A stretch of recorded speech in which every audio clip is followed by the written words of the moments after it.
everybody, and welcome to a brand new episode of Falling Upwards. I'm Emma, one of your hosts, and this is my lovely co-host Maddie, who has an exhibition coming soon. Hello. Hi, that was kind of going to be my news, but anyway, I'll dive in deeper. Yeah, I'm good. My forehead's shiny, you know? Nah. It's glossy today. You can see your reflection in it and everything.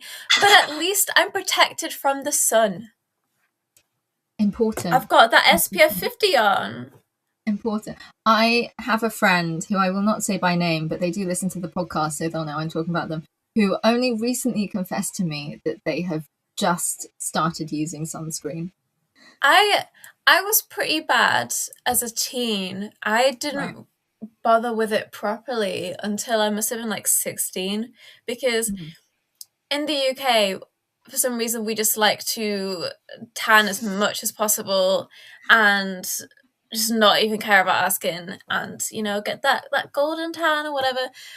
So I was just trying to follow the trends, but being a super pale person by default means that this is quite difficult to attain. And also sunburn just hurts. Like, you know, I wouldn't immediately tan. I would like burn first, then tan. And I just thought, I don't think this pain is worth it. I don't think these golf ball sized blisters are worth it. In the run-up to Maddie's very intense preparation for her exhibition, we don't have any guests coming on this week. We have loads of guests planned when Maddie is back from her exhibition, so you'll get some lovely episodes that we've kind of prepped for you in between while she's not about. But we'll have guests after. For people that are coming to us for the first time that maybe haven't listened to an episode where it's just the two of us, just to remind you what we do.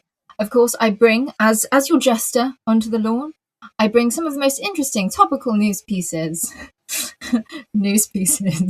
for our Queen, Emperor, Judge, Arbiter. I never remember what order they are in. Maddie Armstrong, to be able to adjudicate. If she adjudicates that it is a victory, we get this.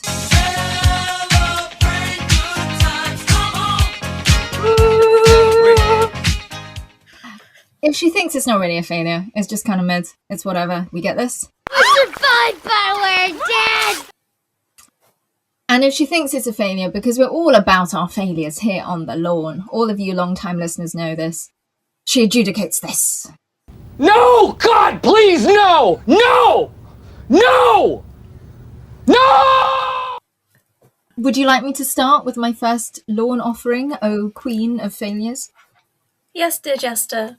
All right. Well, this dropped within the last, I want to say, 24 hours. This is from the New York Times, where they have announced what for them are their 30 greatest living American songwriters. This was voted for by a group of music critics and journalists. They have put on their website how the process was created. The list includes notable names such as Nile Rodgers, Taylor Swift, Stevie Wonder, Diane Warren, Jay-Z, Paul Simon, as in Simon from Simon and Garfunkel, Missy Elliott, Lionel Richie, Dolly Parton, Bad Bunny. And of course, you know, with a list like this, it's always going to be divisive. But I'd argue it's great to spotlight more songwriters. Usually it's the artists that are spotlighted, not really the songwriters. So please, Queen of the Lawn, thoughts? I think it's fairly diverse, which is good. It was nice to obviously hear a bit of Latin being on there, not just like English American. A debate that has popped up that I've seen in certain circles is that they have picked some songwriters purely for the traction that including that name will give this kind of list, or purely because they are the most famous name that, I mean, that's a similar thing. Yeah, for the most traction that they might give this list, versus the fact that there are, of course, lots of songwriters that, because they might not be performers as well, you know, quite a lot of these songwriters on there are also performers. Because they're not performers, they're kind of lost amongst all the credits, when actually, you know, they might appear on hundreds of credits, but because they maintain relatively low profiles, that might give the impression that they're not as involved, if you like.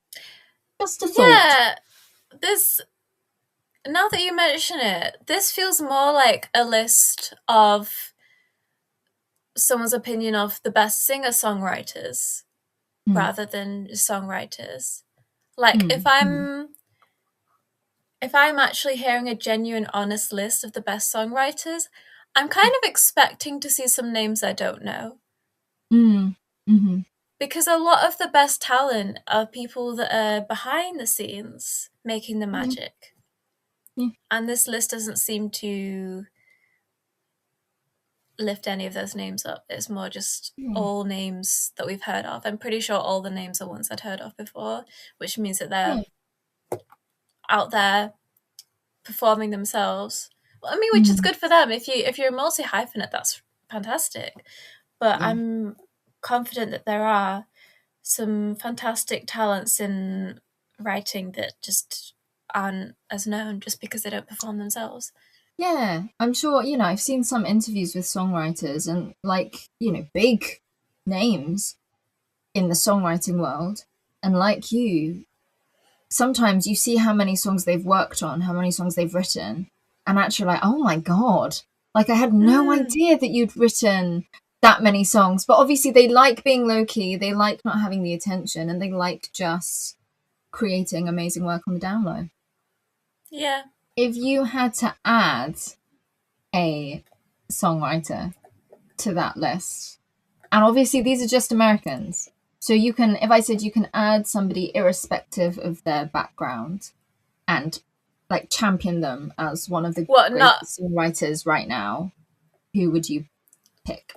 Or who would you want to pick? So not American. They don't have to be It American. can be from wherever you want. From wherever you want. For me to give an example, I would pick Elton John.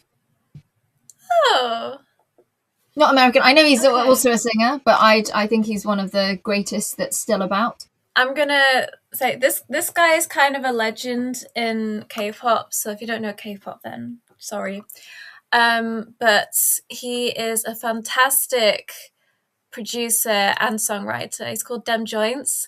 If you've ever heard a K-pop song that starts with "Incoming," that's one of his. He's done some of the most famous songs by NCT, EXO, aespa, ITZY, Jennie. He's worked with Rihanna, Anderson .Paak, Eminem, Snoop Dogg, Kanye. Like he's worked with a lot of artists, but for me, as like a connoisseur of K-pop, he is like the GOAT songwriter, I think. So love it. I would put him on my list.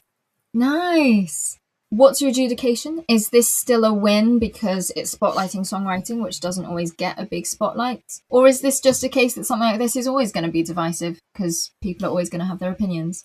I think it is difficult to create a list of like an ultimate list of something without people throwing in their opinions.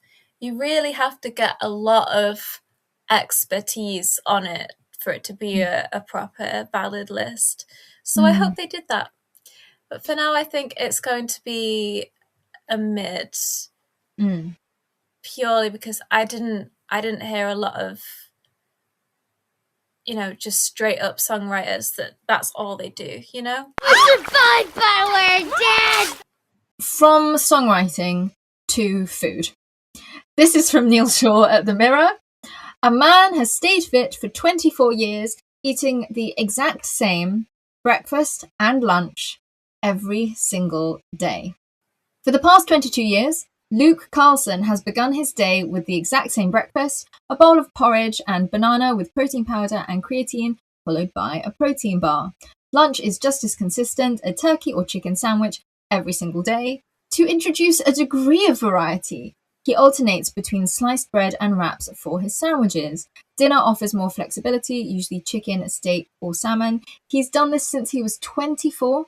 He doesn't get bored, and he says that this is how he avoids decision fatigue. Thoughts, please, Queen Arbiter of Failures. Thank you, Neil. Okay, Luke. Wait, I was adjusting my leg. Okay, Luke. Have you ever met an autistic person? Because they would defeat you in your little plan of patternness. They could eat the same thing every single day with no variety, you know? Switching up wraps with bread, weak. That is weak. You are failing in your mission. You really want to claim you eat the same breakfast and lunch every day? Make it exactly chicken or turkey? That is weak. Make it the same thing. I want to see the exact same number of crumbs on your plate. I want to see you putting it like in the same spot every single day. I want to see you sitting in the same chair every day. I want to know your routine is consistent. This is just like a regular human being to me. I'm not gonna lie.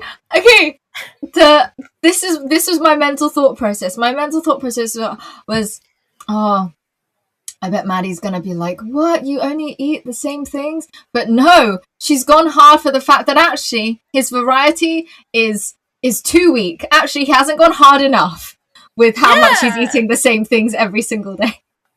You're not. You need to. Like, actually, he can't claim to eat the same things every day because sometimes he mixes it up. Yeah. Sorry, I'm getting quite mad about this. Luke, I respect this journey you have embarked on, but I don't think you're there yet. I think you need to contact Neil when you're eating the same breakfast, lunch, and dinner every day, and there is no variety in any of them, okay? No sneaky chicken swap for turkey, no wrap instead of bread, you know? Same porridge brand, same cereal bar, same everything, okay? Oh, this was not how I thought this one was gonna go.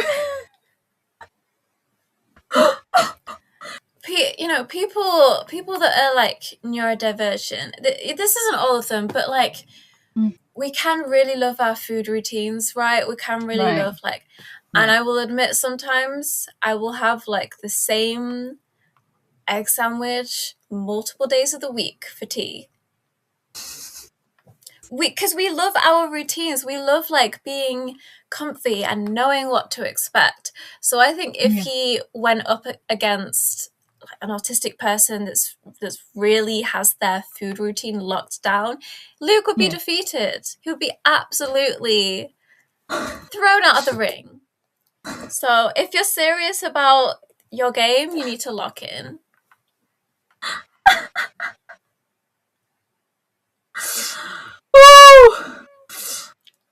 I'm gonna laugh about this all day. Oh my gosh. So, what are you giving it, Maddie? Are you giving this a fail? Yeah, I'm going to be merciful and give him a mid because he's trying. And I think he can get there. He just needs to like lock in with how much he does the same things. Yeah. He really can't have variety. It's turkey or nothing. Yeah, you need to like get serious about this and choose. Is it a wrap or is it bread? You can only have one now. Pick one and stick with it for the next 22 years. Okay. I survived power, Dad! We've talked about... I'm sorry, this is still making me laugh so much. You know what? This isn't even vaguely related. I can't link it. I'm just going to go straight in. 60-ton animatronic dinosaur bursts into flames at Kansas theme park after getting struck by lightning. This is from People magazine by Natalie Senanayake. I hope I've said that right, Natalie. Yeah, it is exactly as it said. A 60-ton animatronic dinosaur burst into flames after it was struck by lightning on the evening of Saturday, April the 25th. The 100-foot-long, 3-story, I don't know if I'm saying this correctly, Sauroposeidon replica was destroyed at Field Station. They have various dinosaurs at this theme park. fire crews were dispatched to multiple reports of a lightning strike and a large dinosaur on fire. The department said they arrived to heavy fire billowing from the massive 3-story structure. However, they were able to contain the blaze and keep it from spreading throughout the park. They added that the dinosaur is the park's largest herbivore from the early Cretaceous period, with a total length of roughly 100 feet, weighing nearly 60 tons.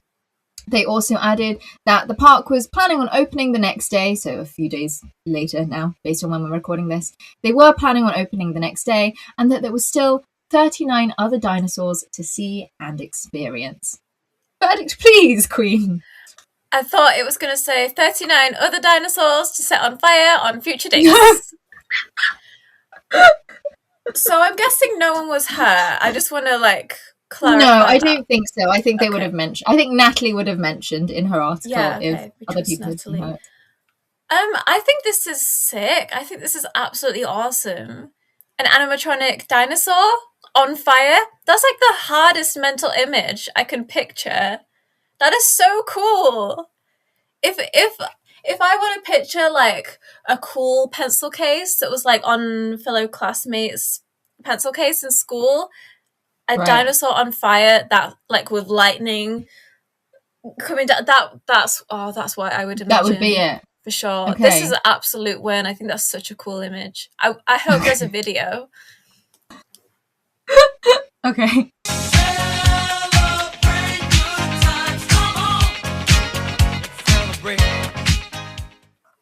I'm all over the place trying to predict what you might think. None of these have gone the way that I thought they would go. This is amazing. Oh, good. I just want to disclaim, I wouldn't want a real dino to be on fire because that would probably hurt. But an animatronic dino, I know it's not like actually hurting. It's just cool, you know? I'm trying to... Okay. The first thing I thought was like, I don't think anyone's going to be able to source a dinosaur to Maddie, put on fire anytime soon. This is official. Maddie is against setting dinosaurs on fire. On fire, yeah. Okay. We don't support arson. Can we make that a disclaimer? We don't support arson on the pod. Yeah. None of this has gone the way that I thought. Okay. Next one, please. My final offering for the lawn is... This is from Matthew Richard. It's... I'm just laughing so much on this episode today. Okay, get it together. My final offering for the lawn. This is from Matthew Richards from BBC Wales. Monty Python's Terry Jones. For anyone who doesn't know who Monty Python is, for our non-British listeners, they are a very famous comedy group that were popular, I want to say, before I was born, but a lot of their work has survived the test of time. The Life of Brian was, I think, by Monty Python. So Monty Python's Terry Jones, one of the actors and writers that was in Monty Python, has had a very funny naked statue of him unveiled in his birthplace. Llandudno sculptor Nick Elfig, who regularly appears in the BBC series Extraordinary Portals, created the design after consulting Jones's family. He said the most challenging aspect was making sure that his smile was just right. The life-sized sculpture shows the late star nude, wearing a flapping tie and with wild hair, grinning as he strikes the classic organist pose. The organ merges into Terry's writing desk, loaded with nods to his multifaceted career. Elfig said, "I'm a perfectionist, so I'm never happy, but I know that I've put my heart and soul into it, and this has been unleashed onto the world." It's quite a fun statue. We will put a picture up. Oh, will we? We will a put naked statue. You can't see it. There are loads of pictures where you don't see it from. It's family friendly. The pictures of the statue. Okay. We'll put a picture up for you to see. Thoughts, please, Queen Emperor. Well, as long as Terry was okay with it. I think he's dead. So I think it's his family. His family. Would he have been okay with it? Did he write in the will BTW?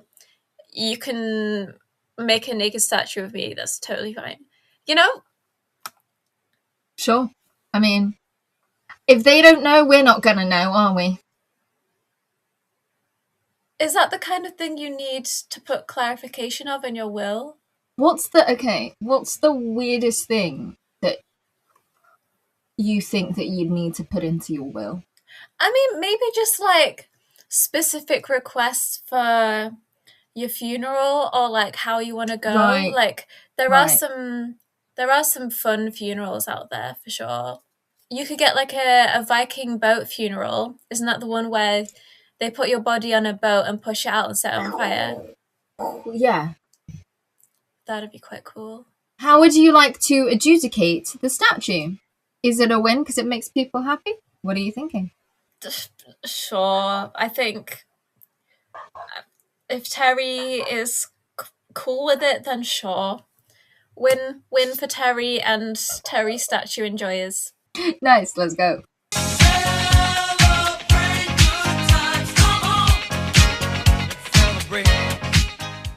We all know what time it is, though. Did you hear? Woo! Has anyone told you yet? I'm having an exhibition. Have you been paying attention? I think we've told you I'm having an exhibition.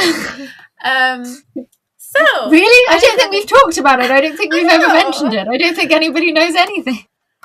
So I mentioned this before, but I thought I'd give more details now. They're being finally put into place.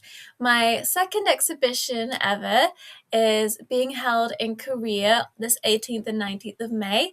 It's called Portals, and it's intended to take visitors through different types of portals. So one of them is called Looking Glass, which is kind of about scenery and like seeing the world through my eyes and the places I've grown up in. Another is called Stargate, which is where I focus on the stars and show all the times I've shot some fantastic artists on stage, including 80s, aespa. I think I've got a Jackson Wang photo in there, Wolf Alice, like some of my really most proudest work I've got in there, and I've tried to link it all together and sprinkle a bit of family history in there as well. So if that sounds fun to you and you are in Korea this May, head on down. I've been given a sneak preview and I can confirm that it's fabulous. So if that feels like something you'd love, definitely go and check it out if you can, if you're about. Thanks, Emmy. This episode is chaos. Good. What are you contributing to the exchange today? I'm gonna unexchange something. So I'm telling listeners to not try this thing. I tried it so you don't have to. So I'm quite a fan of Fentimans sodas. I think they're very nice. They've got a like oldie style to them. Their cola is very nice. They do a pink lemonade. If you've ever seen a Fentimans, it's got like a little wolf logo on the top, and it's around a lot of like Englishy shops and things. But I'm going to unexchange their dandelion and burdock flavor. It tastes like medicine. It is not nice. Just have a cola. Don't waste your time. Yeah, I poured it back into the bottle. I had it in a glass and I was like, I took a few sips. Yeah, this just tastes like medicine to me. Poured it back in expertly and gave it to my mum. Is this like a new release from them? Is that why you haven't tried it before?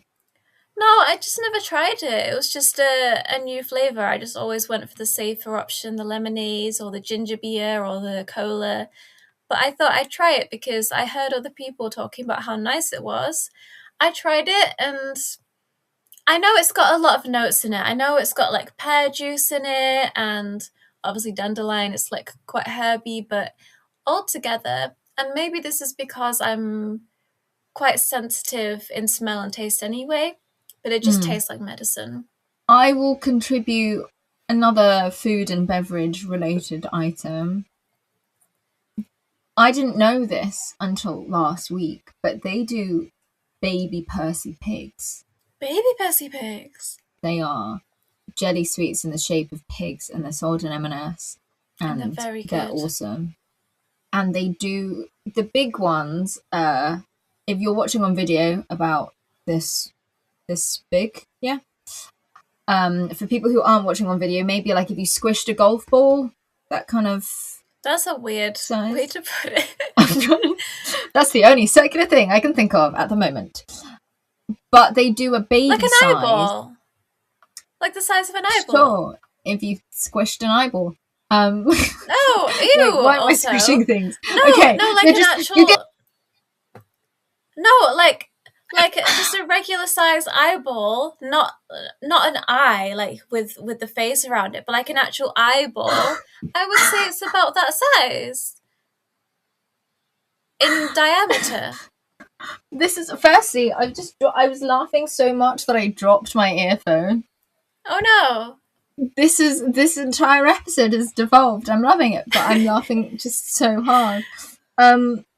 Yes, sure, that's the size of the thing. And they do a baby version that is like maybe the size of a 2p. A smaller eyeball? Like if the smaller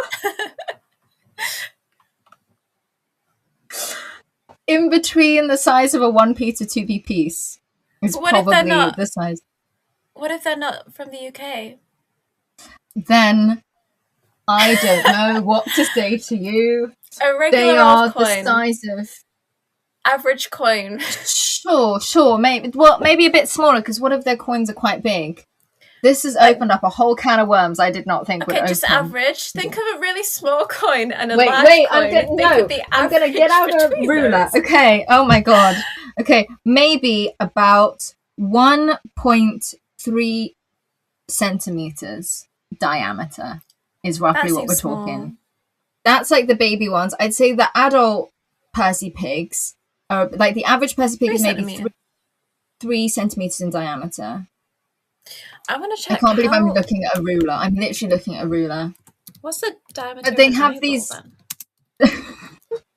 It says between 22 and 24 millimeters. Okay, so that's legit. So if you squished an eyeball. Again, gross. Why? Okay. Basically, the entire point of this is me saying that the baby Percy pigs are lovely. They're very bite-sized.